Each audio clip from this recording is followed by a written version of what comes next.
তো এই প্রবাসে আসার জন্য আমার মোট খরচ হয়েছে 6,20,000 টাকা।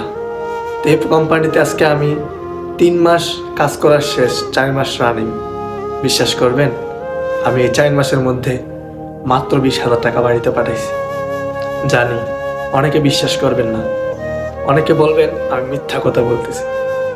অনেক দিনের কিছু জমানো কথা আজকে আপনাদের সামনে শেয়ার করব। প্রবাসী ভাইয়ারা একটু ভিডিওটা দেখে যাবেন। অনেক দিন ধরে ভাবতেছি এই কথাগুলো আপনাদের সামনে শেয়ার করব, তো আজকে শেয়ার করতেছি, একটু শোনেন, কেউ ভিডিওটা টান দিয়েন না।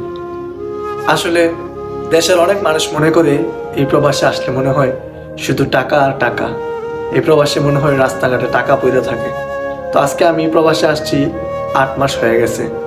8 মাসে আমি কত টাকা ইনকাম করলাম, কত টাকা বাড়িতে পাঠাইলাম এবং কত টাকা খরচ করলাম সব কিছু তুলে ধরবো। এই প্রবাসে আসছি প্রথমে 4 লক্ষ টাকা দিয়ে। প্রবাসে আসছি যেদিন, সেদিন থেকেই আমার জীবনে এক কালো অধ্যায় শুরু হলো। প্রবাসে আসার পর দিন থেকেই আমি দালালের খপ্পরে পড়ে গেলাম। আর দালালের খপ্পরে আমি দীর্ঘ 5 মাস ছিলাম। এই দীর্ঘ 5 মাস সম্পূর্ণ থাকা খাওয়া সব কিছু আমি নিজে বহন করছি। আমি নিজে বাংলাদেশ থেকে 70,000 টাকা এনে তারপরে এই 5 মাস খাবার দাবার খেয়েছি।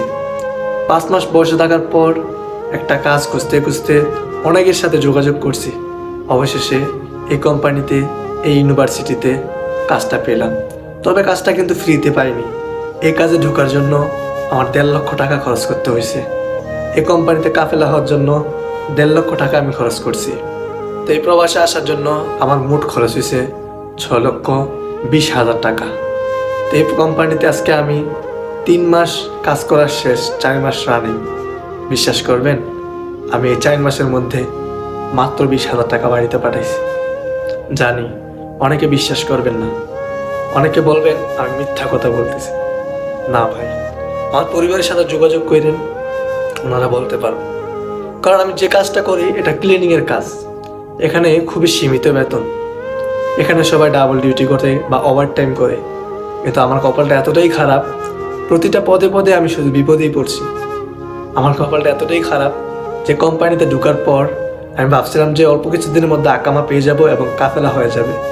কিন্তু এই কোম্পানি আমাকে এখনও, আজকে 4 মাস হয়ে গেছে, আকামাও দেয়নি, ডাবল ডিউটি দেয়নি, ওভার টাইম দেয়নি বা কাফেলাটাও করেনি। এখন বলেন ভাই, এই প্রবাসে 6,20,000 টাকা দিয়ে এসে কবে এই টাকাগুলো তুলব? অলরেডি আমার 8 মাস রানিং। কবে আমি দেশে যাব? সবারই তো প্রবাসে আসার সময় কিছু স্বপ্ন থাকে, আমারও তেমন কিছু স্বপ্ন ছিল। জানি না আল্লাহ তাআলা সেই স্বপ্নগুলো পূর্ণ করার সুযোগ দিবে কিনা। তবে এই প্রবাস থেকে আমার একেবারে মনটা উঠে যাচ্ছে।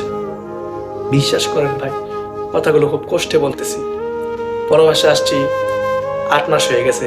অনেক মানুষ মনে করে যে আমি হয়তো কত টাকা কামাইছি, কিন্তু বিশ্বাস করেন আমি যেই টাকাটা কামাই ওইটা আমার খাবার খাইয়েই সমান সমান হয়ে যায়। আমি যে বাড়িতে কিছু পাঠাবো ওইরকম আর কিছু থাকে না।